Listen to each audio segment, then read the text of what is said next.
Le président Laurent Gbagbo, on le sait, est accusé de crimes contre l'humanité par la procureure Fatou Bensouda de la CPI, la Cour pénale internationale. La notion de crime contre l'humanité est une notion qui mérite justement une explication. Et dans ce sens, nous avons invité le professeur Hubert Oulay. Le professeur Hubert Oulay est agrégé des facultés de droit. Il est également ancien ministre de la fonction publique de la République de Côte d'Ivoire.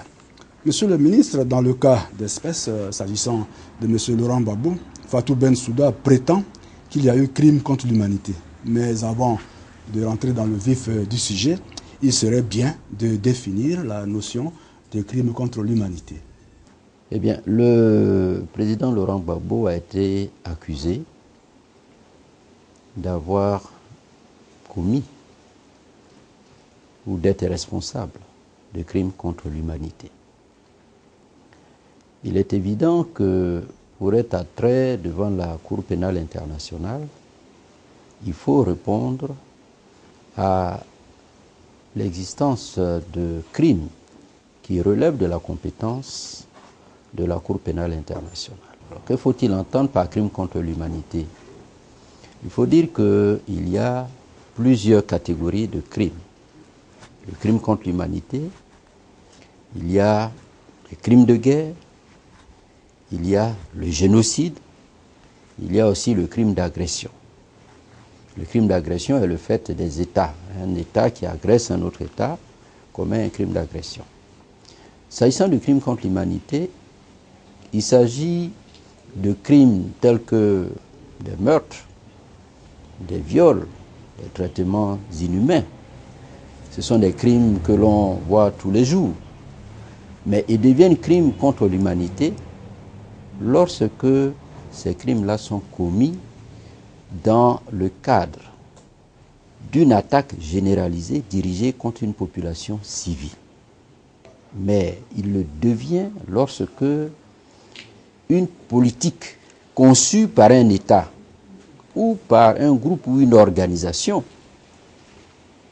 vise des populations spécifiques, n'est-ce pas, dans l'optique justement de commettre ces crimes pour une raison qui peut être politique ou non politique. Le crime contre l'humanité se distingue par exemple du crime de guerre, en ce sens que ce sont des crimes qui sont commis par des militaires ou des combattants au cours d'un conflit armé. Ça peut être les mêmes crimes, les viols, les meurtres, mais c'est le contexte qui diffère. Je vous donne un exemple.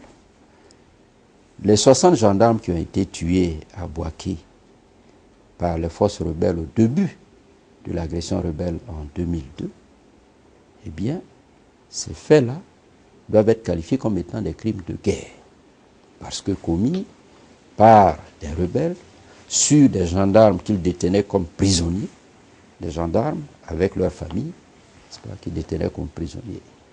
Le crime de guerre, il est interdit, normalement, selon les lois de la guerre, les lois du droit humanitaire international, de tuer sans raison ou pour des raisons qui n'ont plus rien à voir avec la conduite de la guerre, des civils ou même des militaires. Lorsqu'un militaire, par exemple, a été arrêté, est emprisonné, il n'est plus en situation de combat, on n'a plus le droit de mettre fin à sa vie. Ouais. Le génocide, c'est le fait de vouloir exterminer en tout ou en partie un groupe humain donné, pour des raisons raciales ou ethniques ou religieuses ou politiques. Le cas le plus connu, ou disons les cas les plus connus, il y en a deux. Il y a l'Holocauste juif et il y a le génocide du Rwanda, qui est bien connu. Mais en ce qui concerne la Côte d'Ivoire, on peut faire état du meurtre de plus de 1000 Ouais dans la ville de Dieukwé le 29 mars, meurtre commis par les forces républicaines de Côte d'Ivoire créées par Alassane Ouattara. Pourquoi il s'agit d'un génocide? C'est parce que cette population ethnique a été directement et expressément visée par des actes qui ont porté non pas sur des combattants, mais sur des jeunes, des femmes, des enfants et des vieillards. Et il y a eu par la suite d'autres faits qui amènent à considérer que ce pourrait bien être des génocides.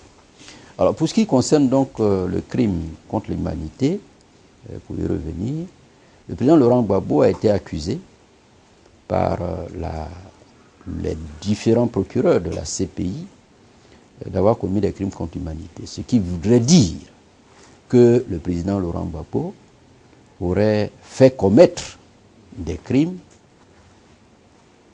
à la suite d'attaques généralisées qu'il aurait ordonnées, n'est-ce pas, contre les partisans d'Alassane Ouattara, alors que ces personnes-là n'étaient pas des combattantes, ces personnes-là ne faisaient que manifester. Donc voilà un peu pour situer. La procédure est tellement compliquée qu'on peut se demander aujourd'hui à quel niveau nous sommes dans cette procédure. Nous sommes au stade de l'audience de confirmation des charges. La CPI veut éviter d'aller à un procès directement.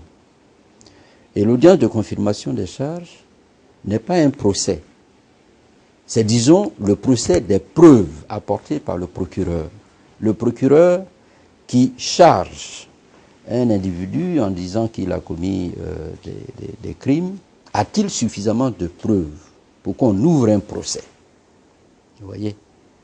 S'il n'a pas suffisamment de preuves, eh bien, on n'ouvre pas de procès. L'article 61 et 63 parlent de liberté provisoire. Eh bien, la liberté provisoire, c'est le droit accordé à tout prévenu, à toute personne suspecte présentée devant le juge, de conserver sa liberté d'existence, d'action, en attendant le procès. La CPI le prévoit. Sur la base de l'article 60, toute personne considérée comme prévenue peut demander et obtenir la liberté provisoire, à condition bien sûr que les juges estiment que cela est possible. Alors jusqu'à présent, les demandes de liberté provisoire du président ont été rejetées. On a d'ailleurs été surpris des raisons avancées, des motifs de ce rejet. Il y en a essentiellement trois. La Chambre estime que le président de la République dispose d'un réseau puissant d'amis et que la liberté provisoire pourrait se transformer en une fuite, n'est-ce pas, pour le président. Vous voyez jusqu'où on peut arriver pour un président. On peut se demander où est-ce qu'il pourrait fuir pour aller, pour partir dans ce monde-là. D'accord. L'autre raison, c'est, disons, les garanties de représentation et, disons, le souci d'éviter des obstacles aux enquêtes et à la procédure. On pense que certains prisonniers mis en liberté peuvent gêner l'enquête, peuvent être des obstacles à l'enquête. Bon, c'est une raison qui, ici, n'est pas solide, parce que les enquêtes sont supposées être terminées. Je ne sais pas s'il y a encore des enquêtes qui sont en cours, mais on aurait pu libérer le président, n'est-ce pas, pour cela. L'autre raison, c'est la capacité de nuisance du prévenu qui demande la liberté. On peut penser que, remis en liberté, il puisse récidiver. Et dans le cas du président, on pense que s'il était en liberté, il agirait pour reprendre le pouvoir par la force. Cela a été écrit, ça a été dit au niveau de la CPI. Évidemment, toutes ces raisons-là ne tiennent pas. Et nous avions même pensé que, avec la décision du 3 juin 2013 qui reconnaît l'insuffisance des preuves qui ont été exposées par le procureur, il aurait pu quand même bénéficier d'une liberté provisoire, n'est-ce pas, en attendant la fin de l'audience de confirmation des charges. Malheureusement, cela n'a pas été. Selon le procureur, monsieur le ministre, selon le procureur Ocampo et la procureure Fatou Bensouda, Laurent Gbagbo aurait commis des crimes contre l'humanité pendant la crise post-électorale qui a fait plus de 3000 morts. Alors, je voudrais avoir votre analyse. Alors, selon moi, c'est un montage. C'est un refrain qu'on entend, fabriqué pour justifier le renversement du président et son éloignement de la Côte d'Ivoire, juste, à mon sens, pour permettre à Alassane Ouattara, qui a été imposé, de gouverner dans la tranquillité. Si c'était pour lutter contre un criminel, dans cette crise, il a été démontré, ne serait-ce même qu'à partir des documents des ONG humanitaires, qu'on trouve des criminels dans les deux cas. Ou bien des crimes sont imputables à un cas ou à l'autre. Or, il n'y a que le président Laurent Gbagbo et son camp qui seulement, pour l'heure en tout cas, sont poursuivis au niveau de la Cour pénale internationale. Donc le souci n'est pas un souci de lutter contre l'impunité. Ça, c'est la première observation. La seconde observation, on peut la tirer de documents de charge des différents procureurs qui avancent le chiffre de 3000. Comment peut-on dire que le président est auteur de crimes ayant eu pour conséquence la mort de 3000 personnes et ne présenter dans le document de charge qu'une centaine de personnes, 166 morts. Pour tout le respect que je dois à la vie, mais en me fondant sur l'histoire du crime contre l'humanité, il y a un fossé entre 160 morts, des morts qui seraient survenus sur 5 mois, n'est-ce pas, et un crime contre l'humanité tel que l'Holocauste juif ou le génocide rwandais.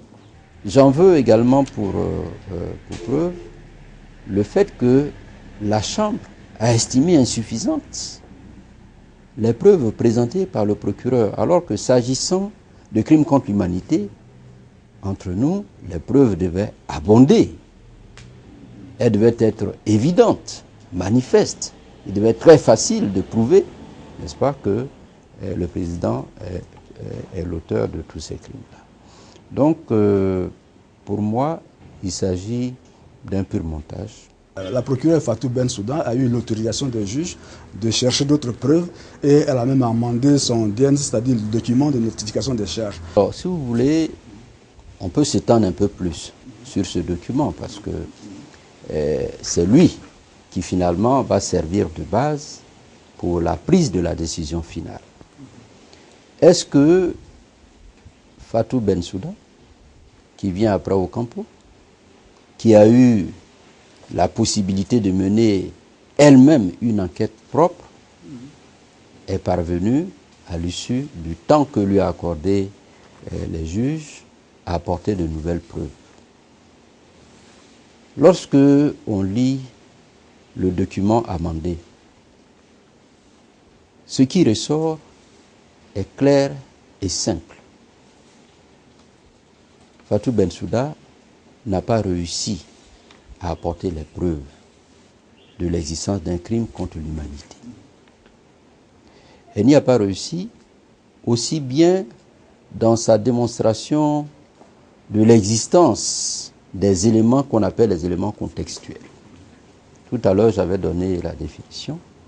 Eh bien, pour qu'il y ait crime contre l'humanité, il faut qu'il y ait une attaque généralisée dirigée contre une population. Cela, Fatou Bensouda ne l'a pas démontré. Il faut que ces attaques-là, si elles sont avérées, ait été menée dans le cadre d'une politique conçue par un État ou par une organisation. Cela aussi n'a pas été démontré dans le document amendé de charge de Fatou Bensouda. Dans le cas de la Côte d'Ivoire, le procureur estime que l'accusé, le président Laurent Gbagbo, a conçu le vœu de garder le pouvoir vaille que vaille, coûte que coûte, y compris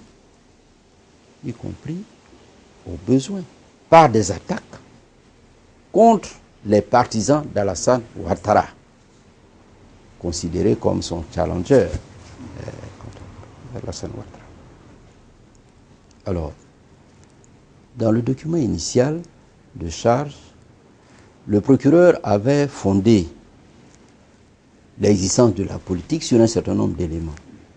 Alors, au nombre de ces éléments, il a estimé que le président avait préparé cela, avait conçu cela dès le départ, à travers des discours de violence, à travers des slogans qui dénotaient de sa nature violente et surtout de sa volonté de conserver le pouvoir par des moyens violents, y compris par l'utilisation des armes, de force, etc., pour réduire au silence ses adversaires.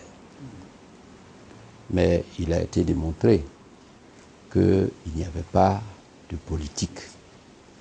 Aucune politique de violence ne peut être attribuée au président de la République. Parce qu'il ne suffit pas d'affirmer, il faut prouver. Il n'y a aucune déclaration, aucun discours du président de la République qui appelle à la violence.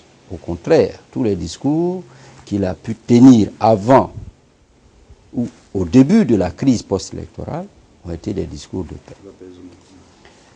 Le procureur a prétendu que ses partisans, en tout cas, eux, développaient une culture de violence, et on se rappelle le fameux slogan « on gagne ou on gagne » utilisé par le procureur pour prouver la volonté de gagner, ou plutôt de conserver le pouvoir au besoin par la violence. On a démontré que ce slogan-là faisait partie de la culture, je dirais, ludique des Ivoiriens. On utilisait cela pour les jeux, pour le sport, et donc cela n'impliquait nullement la volonté de conserver par les armes, par la violence, n'est-ce pas, le pouvoir. Est-ce que le président de la République a, comme le dit le procureur, conçu cette politique avec un certain nombre de personnes, ce qu'on a appelé son entourage immédiat? Dans le nouveau DNC, il y ajoute des noms. On y retrouve un certain nombre de noms, mais il n'apporte aucune preuve de l'appartenance des personnes citées à cet entourage. Parce que, en fait de preuve, ce qu'il faudrait, c'est qu'il y ait au moins soit un PV, n'est-ce pas, ou une décision qu'on peut attribuer de façon formelle ou informelle, mais même au moins cela, à cet entourage immédiat, mais ce n'est pas le cas. Il a ajouté à cela aussi la politique, il a fait état du blocus de l'hôtel du Golfe. Tout le monde sait qu'il n'y a pas eu de blocus de l'hôtel du Golfe. Le nombre même de policiers présents au carrefour Marie-Thérèse, une trentaine, n'était pas de nature à faire un blocus d'un hôtel dans lequel on comptait près de 1500 combattants rebelles. Donc, mais on l'a vu, cela a été utilisé comme élément de la politique du président pour empêcher les partisans de Alassane ou Alassane lui-même, n'est-ce pas, d'accéder à ses fonctions de président alors que personne ne l'avait proclamé. Donc, sur la politique, l'existence de la politique, ni l'ancien ni le nouveau n'apportent suffisamment d'éléments. Y a-t-il eu des attaques généralisées contre les populations? Je dirais donc non. Nous avons eu cette période-là, qui a été très courte, où on a eu à gérer, le gouvernement Gbagbo a eu à gérer la manifestation du 16 décembre. En dehors de cette manifestation, ce à quoi on assiste dans le contexte de post-crise, ce sont des affrontements. Les FDS qui sont confrontés à une guérilla qui débute début janvier à Bobogar et qui se poursuit, n'est-ce pas, jusqu'à la fin, n'est-ce pas, des événements. Et à cette guérilla succède, fin mars, une offensive généralisée contre les forces républicaines qui se solde par l'arrestation du président, puisque les FRC ont bénéficié du soutien des forces onusiennes et des forces licornes. À quel moment les forces de défense et de sécurité se seraient attaquées à des personnes civiles? On prétend que le 3 mars, les forces de défense se sont attaquées à des femmes qui manifestaient à Bobogar. Je fais remarquer que déjà depuis janvier, le début janvier, à Bobogar est le théâtre d'affrontement entre le commando invisible et les FDS. On peut se poser la question, qu'est-ce que c'est que cette manifestation au milieu d'un champ de combat? Vous voyez? Et quand on sait que cette manifestation n'avait pas fait l'objet d'une annonce publique, on ne pourrait pas comprendre que le gouvernement ait dépêché les FDS pour réprimer une telle manifestation. Donc, nulle part, on ne peut montrer, on ne peut démontrer, et le procureur ne l'a pas prouvé, que les FDS se sont directement attaqués, ont pris pour cible, n'est-ce pas, des personnes civiles partisans d'Alassane Ouattara. Une simple question, une seule question fondamentale. Il s'agit des chefs de responsabilité de Fatou Bensouda qui sont passés de 2 à 5. Est-ce qu'il y a une explication à cela? Initialement, le président Laurent Gbagbo était poursuivi comme coauteur indirect des crimes contre l'humanité. Et on a vu le procureur y ajouter la complicité des crimes contre l'humanité. Dans le nouveau document de charge, dans le document de charge amendé, elle y a ajouté 3 autres.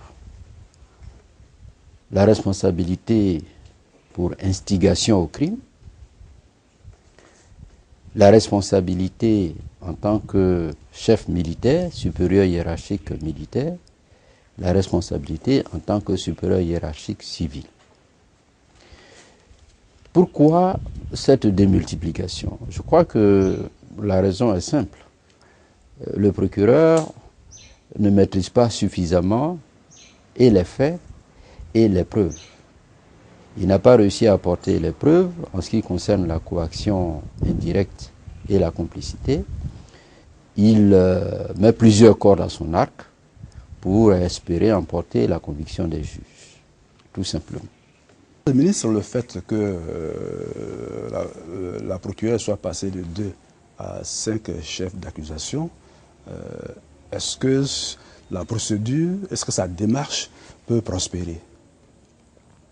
L'examen des éléments apportés, des analyses qu'elle a pu faire, la démonstration que l'on retrouve dans le document des charges ne permet pas de dire qu'elle a réussi à porter des éléments convaincants sur la responsabilité du président de la République, ni en tant que coauteur, ni en tant que complice, ni comme instigateur, ni comme responsable ou supérieur hiérarchique des forces de défense et de sécurité. Monsieur le ministre, pour nous, les non-initiés, vous venez de parler de la coercion indirecte. Il y a aussi que Fatou Bensouda parle de complicité. Alors, quelle est la différence entre la coercion indirecte et la notion de complicité? La coercion indirecte signifie tout simplement que l'auteur, ou plutôt le prévenu, le suspect, aurait commis des crimes par l'intermédiaire d'une ou de plusieurs personnes. En d'autres termes, le président Laurent Gbagbo aurait, par l'intermédiaire des forces dites pro-Gbagbo, commis des crimes contre l'humanité. Ce qui est important dans la coaction, c'est que le prévenu est considéré comme auteur. Il participe à la commission du crime. Donc il est co-auteur avec d'autres personnes à la commission du crime. Ce qu'il faut savoir, c'est que la coaction suppose l'existence cumulée, la preuve cumulative de moins de 8 éléments, 8 conditions. Il faut qu'il y ait un plan commun. Là-dessus, on a déjà démontré que le président n'a pas conçu de plan commun ni de politique. Il faut un plan commun. Il faut ensuite qu'il y ait de la part de chacun des co-auteurs, que chacun des co-auteurs, en tout cas, ait apporté une contribution essentielle.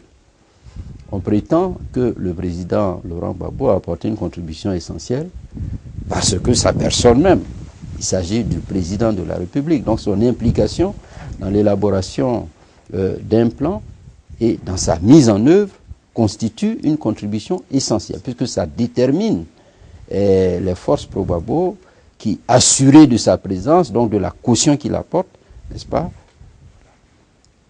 Mais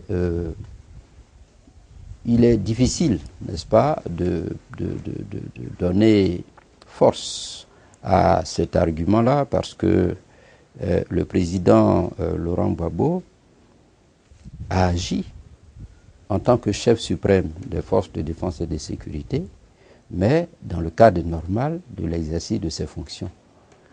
N'est-ce pas? Les forces de défense et de sécurité ne sont pas au service du président, sont au service de la République. Donc, tout ce qu'il peut faire, tout ce qu'il apporte, que ce soit en termes de financement, n'est-ce pas, ou de nomination, etc., en direction de ces forces-là, ne peut être considéré comme une contribution quelconque, n'est-ce pas, à une activité criminelle. Il y a également, en plus des éléments déjà cités, vous avez aussi, disons, les éléments, l'intention criminelle. Il faut démontrer que le co-auteur a eu une intention de commettre un crime. Et là aussi, on n'a pas eu de preuves. Le procureur n'a pas démontré que le président de la République avait des intentions effectives de commettre des crimes, puisqu'il a commis les FDS à des missions de maintien d'ordre, de sécurisation et de défense nationale. Alors, on ne voit pas d'où viendrait ici l'idée, n'est-ce pas, de criminalité. Il y a également la connaissance des conséquences possibles, n'est-ce pas, de la contribution par tous les co-auteurs. Là aussi, il n'y a pas de preuve. Bref, je veux dire que pour ce qui concerne la coaction, la démonstration de ces 8 éléments n'est pas apparue ni dans le DNC initial, ni dans le nouveau DNC. Et donc, la coaction indirecte, outre le fait, parce qu'il faut les 8 éléments, donc c'est très difficile. Et c'est parce qu'il est difficile de démontrer cela que pour se donner une chance de plus, au niveau du DNC initial, le procureur avait apporté, ou disons retenu, la complicité, n'est-ce pas, comme élément de responsabilité. La complicité signifie que le prévenu, donc le président Laurent Gbagbo, aurait facilité la commission des crimes. Mais pourquoi aurait-il facilité la commission des crimes? Dans quel but, n'est-ce pas? On sait qu'il n'a pas commis les FDS à la commission des crimes, mais à des missions précises, qui sont des missions de maintien d'ordre, de sécurisation et de protection. Donc, il est difficile de retenir contre lui une quelconque complicité. Professeur, vous avez parlé de la coercion directe et de la complicité. Mais dans les chefs de responsabilité dont parle Fatou Bensouda, elle parle également de la responsabilité pour instigation au crime. Hein, c'est inscrit dans le statut de Rome à l'article 23, 3b. Est-ce qu'on peut avoir une explication sur cette notion? L'instigation, c'est le fait pour le prévenu, n'est-ce pas, d'avoir encouragé, d'avoir sollicité, d'avoir ordonné la commission d'un crime. En d'autres termes, si le prévenu a ordonné de commettre un crime, évidemment, sa responsabilité sera retenue. Voyez. S'il a encouragé, eh bien, c'est la même chose. À ce titre-là, ce qu'il faut d'abord indiquer, c'est que l'instigation, comme la complicité, ne prend pas le prévenu comme un auteur de crime, mais comme une personne qui encourage la commission d'un crime. Il n'est donc pas auteur. Je ne sais pas si vous voyez, il n'est pas l'auteur. Il est celui par l'action de qui l'auteur principal du crime se résout à commettre le crime. Il y a trois types d'éléments matériels qui démontrent l'existence d'une action d'instigation. Le premier, c'est la planification des crimes. Le second, c'est l'ordre donné de commettre des crimes. Et le troisième élément matériel, c'est l'incitation. L'incitation. Le prévenu a-t-il planifié la commission des crimes? C'est-à-dire, lorsque le président de la République a demandé au FDS de mener des opérations de maintien d'ordre, de sécurisation, de défense, avait-il planifié la commission des crimes allégués par le procureur? Le procureur, lui, dit oui, puisque, selon lui, un plan a été conçu dès le départ. Or, il n'y a pas de plan. Aucun plan n'a été conçu, n'est-ce pas? Est-ce qu'il a, et c'est le deuxième élément également, ordonné la commission des crimes, c'est-à-dire directement? A-t-il demandé à des FDS? Le procureur prétend que le président de la République a donné des ordres qui ont été exécutés pendant la crise, avant la crise, pendant la crise, même après la crise, même quand il a été arrêté. Quels sont ces ordres? On trouve dans le DNC que le président Laurent Gbagbo a demandé aux forces de défense et de sécurité, par exemple, de défendre Abobo. Qu'il a pris un décret pour réquisitionner l'armée. Et que toutes ces décisions-là ont été exécutées. Il a demandé, on trouve ça dans le DNC, hein, je ne l'invente pas, il a demandé aux forces de défense et de sécurité d'empêcher les manifestants de prendre la RTI. Et les forces de défense et de sécurité se sont exécutées. Je ne vais pas vous citer la litanie des ordres supposés donnés par le président qui ont été exécutés et qui, pour le procureur, n'est-ce pas, constituent des instigations. Mais il faut se poser la question, lorsqu'on demande aux forces de défense et de sécurité d'empêcher des manifestants de prendre la RTI, est-ce que cela peut être assimilé à la commission de crime? Pas du tout. Lorsque le président de la République demande au FDS de défendre la vie, de défendre les institutions, est-ce que cela signifie commettre des crimes? Pour le procureur, le fait de donner un ordre signifie commettre des crimes. Bien entendu, vous voyez bien, il est manifeste qu'en dehors de preuves concrètes, on ne peut pas tenir de tels ordres comme étant des ordres de commission de crime. Le président a-t-il incité à la commission? C'est le troisième élément matériel. Parce qu'on peut inciter, on peut dire à quelqu'un par des manœuvres, on peut l'amener à commettre un crime. Par exemple, il est reproché au président de la République d'avoir promis l'impunité au FDS si au cours des attaques, eh bien, il commettait des crimes. Quelle est la déclaration, quel est le discours, quel est l'acte qui donne cette promesse d'impunité aux forces de défense et de sécurité? Il n'y en a pas. Quelle promesse d'impunité peut-on faire à des FDS qui sont sous l'obligation de ne pas commettre d'actes illégaux? Mais pourtant, ce sont ces arguments-là qui fondent le procureur, n'est-ce pas, à parler de responsabilité pour l'instigation. Donc vous voyez que même là aussi, il est difficile, n'est-ce pas, de le prétendre. Ce sont les aspects, je dirais, matériels. Mais il ne suffit pas qu'il y ait des aspects matériels. Vous savez, pour retenir la responsabilité d'un suspect, il faut aussi qu'on démontre qu'il avait l'intention de commettre un crime. Est-ce qu'il avait l'intention, le président, n'est-ce pas, de faire commettre des crimes aux forces de défense et de sécurité? Ou bien est-ce qu'il savait, comme le prétend le procureur, qu'au cours des opérations qui seraient menées par les FDS, des crimes seraient nécessairement commis? Cela est défendu par le procureur. Sur quelle base?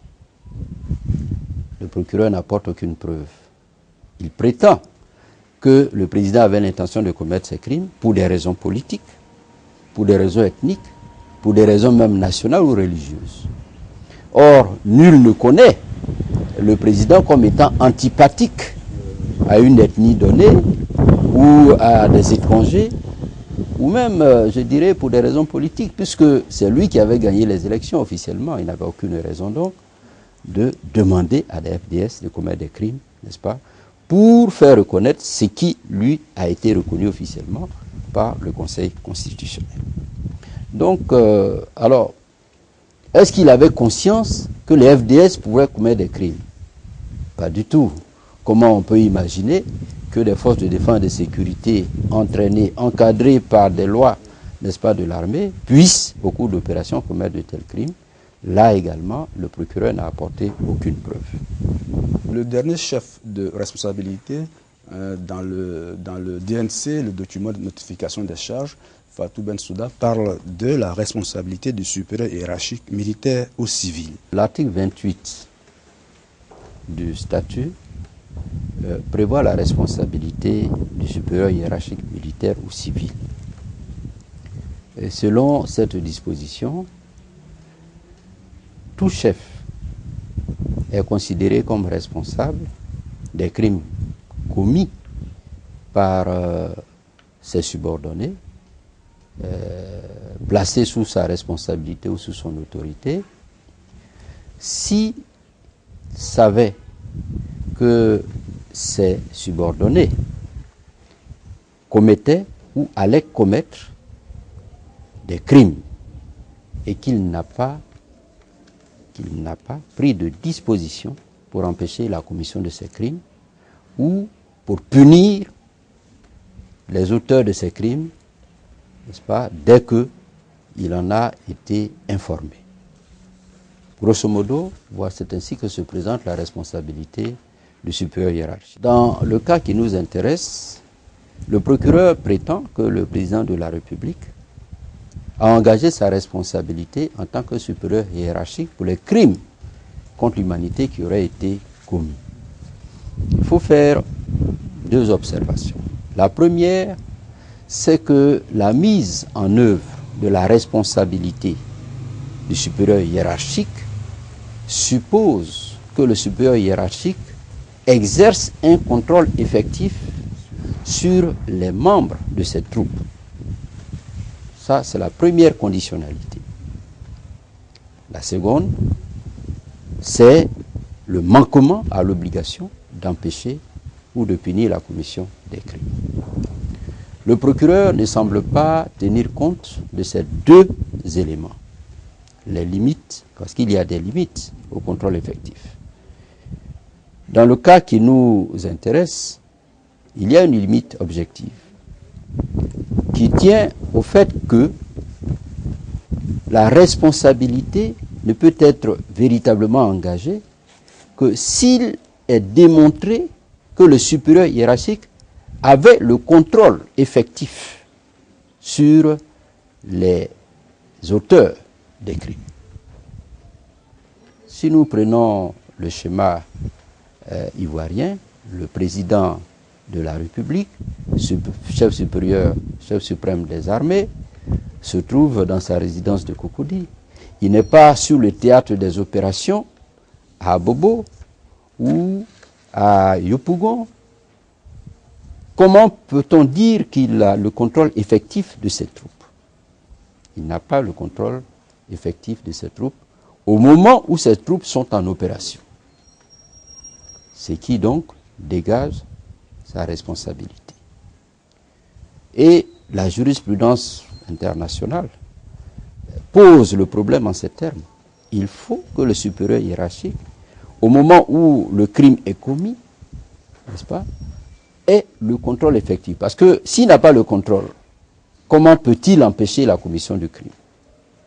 Alors qu'en opération, c'est le commandant de l'opération qui est en mesure de dire à un membre de ses troupes de ne pas commettre de meurtre, de viol ou de traitement inhumain. On ne peut donc pas, sous le biais déjà de cette limite dans le contrôle effectif des troupes, il est difficile de retenir la responsabilité du président de la République. Mieux, si des crimes ont été commis, le président en était-il informé, même s'il n'était pas sur le terrain? On avance qu'il recevait des rapports réguliers, n'est-ce pas, des chefs militaires. Mais le procureur ajoute même que les médias et la communauté internationale l'ont tenu informé des crimes qui se déroulaient sur le théâtre des opérations. Cela est difficile également à tenir, parce que il n'est pas certain que dans les rapports des chefs militaires adressés au président de la République, on retrouve des crimes commis par les FDS. Il y aura certainement une description, n'est-ce pas, des événements qui se sont produits, mais je vois difficilement, n'est-ce pas, des FDS écrire dans un rapport que. Mais mieux, si les commandants sur le terrain, n'est-ce pas, assistent à de tels faits criminels, ils doivent en premier prendre des dispositions contre les auteurs de ces criminels. Et ce sont ces faits-là qui doivent être rapportés au président de la République pour lui permettre par la suite, n'est-ce pas, de prendre des dispositions. Il a été informé, selon par les médias ou par la communauté internationale, mais si on fait un retour sur les choses, si ces informations dont on parle étaient aussi fiables, si les médias rendaient compte de façon objective des événements qui se déroulaient sur le terrain, eh bien, la chambre préliminaire n'aurait pas trouvé insuffisant les éléments apportés. Donc, le contrôle effectif est déjà une première limite à l'admission de la responsabilité comme du supérieur hiérarchique en ce qui concerne le président. Mais en deuxième lieu, est-ce qu'il a manqué à son obligation d'empêcher la commission des crimes ou de punir? Là aussi, on n'a pas d'éléments et le procureur n'a pas d'éléments. Il prétend que le président de la République n'a pas empêché la commission des crimes. Il n'a pas prévenu. Mais lorsque on analyse la situation, on se rend bien compte qu'il y a des mesures générales de prévention des crimes de la part des forces de défense et de sécurité. L'une de ces mesures générales, c'est la loi sur la fonction militaire, qui prévoit en son article 14 que les militaires sont tenus de ne pas déférer à des ordres illégaux. Or, un supérieur hiérarchique qui demande à un de ses subordonnés de commettre un crime se met dans une situation illégale, mais le subordonné est tenu de ne pas y déférer. Le président de la République n'a pas changé cette mesure générale. En ce qui concerne les événements qui se sont produits sur le terrain, comme je l'ai dit tout à l'heure, la responsabilité première revient au commandant des opérations qui, là-dessus, n'ont pas informé ou n'ont pas indiqué la commission des crimes, n'est-ce pas, par leurs troupes. Le procureur a prétendu que il y a manquement cependant, parce que par le passé, le président de la République, confronté à des cas de crimes commis par la FDS, n'aurait pas réagi et qu'il aurait donc développé une culture d'impunité qui serait à la base justement de la commission, qui aurait incité, qui aurait encouragé les FDS à commettre ces crimes, puisque on ne punit pas les forces de défense et de sécurité. La culture d'impunité dont parle le procureur repose sur, par exemple, le fait qu'une amnistie ou deux amnisties ont été adoptées en faveur des militaires rebelles qui ont commis des crimes. Mais on oublie souvent que ces amnisties ont été demandées par des accords internationaux. Ces amnisties ne sont pas le fait personnel du président de la République. L'accord de Marcoussis a demandé d'amnistier les rebelles. L'accord de Ouagadougou également l'a demandé. Et je vais plus loin. Le président de la République, en amnistiant, avait réservé les cas des crimes graves et interpellé la Cour pénale internationale en 2003 par une déclaration de reconnaissance de compétences, lui a demandé de venir enquêter et de poursuivre les auteurs des crimes graves. Jusqu'à ce jour, la Cour pénale internationale n'a pas réagi. Donc on ne peut pas, n'est-ce pas, lui en tenir rigueur pour cela. Mais mieux, il n'a pas refusé de punir les auteurs éventuels. Et sur ce plan-là, en janvier 2011, lorsque les accusations de crimes fusaient de partout, le président de la République a pris un décret pour mettre en place une commission internationale d'enquête à l'effet d'enquêter sur les accusations de crimes graves qui seraient commis par les forces de défense et de sécurité. Il a même élargi cette enquête à tous les faits criminels, n'est-ce pas, qui survenaient au cours de la crise post-électorale.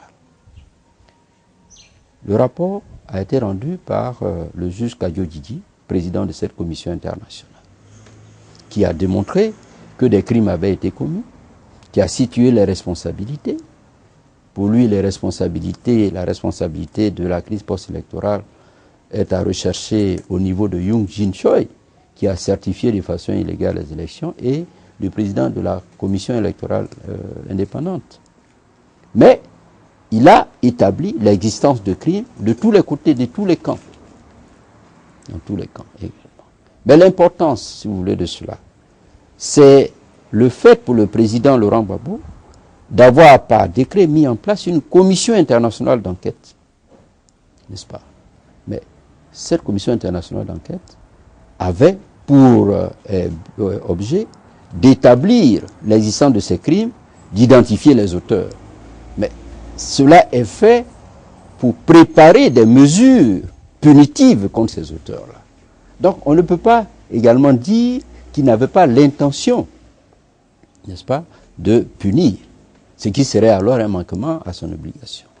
Or donc, la mise en place de cette commission, le rapport qui est venu, même si par la suite, n'est-ce pas, à cause de l'évolution de la situation, il n'a pas tiré rapidement les conséquences de cela, eh bien, on ne peut pas tenir responsable, en tout cas en tant que supérieur hiérarchique de ces crimes-là. Donc voilà. Monsieur le ministre, je vous ai suivi avec beaucoup d'intérêt et j'espère qu'il en est de même pour ceux qui nous ont suivis. Vous avez fait avec brio une analyse de tous les chefs de responsabilité dont parle Fatou Bensouda dans le DNC modifié.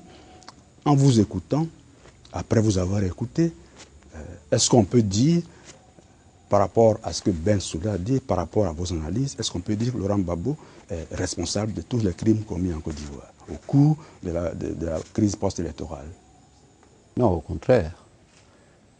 Laurent Gbagbo n'est pas responsable, ni comme co-auteur, ni comme complice, ni comme instigateur, ni comme supérieur hiérarchique des forces de défense et de sécurité.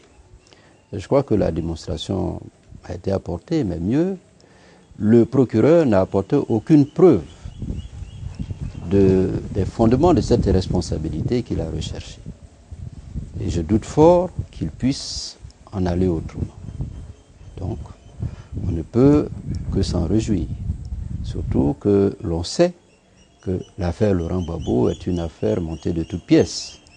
Il s'agit d'habiller juridiquement des décisions politiques d'éloignement du président de la République, tout simplement. Et c'est en cela que nous disons que le dossier est vide. Juridiquement, il est vide. Et je répète encore qu'il est vide. Voilà. Professeur, merci de nous avoir éclairé sur ce sujet qui n'est pas très facile, mais vous avez réussi avec beaucoup de brio à vulgariser les termes techniques.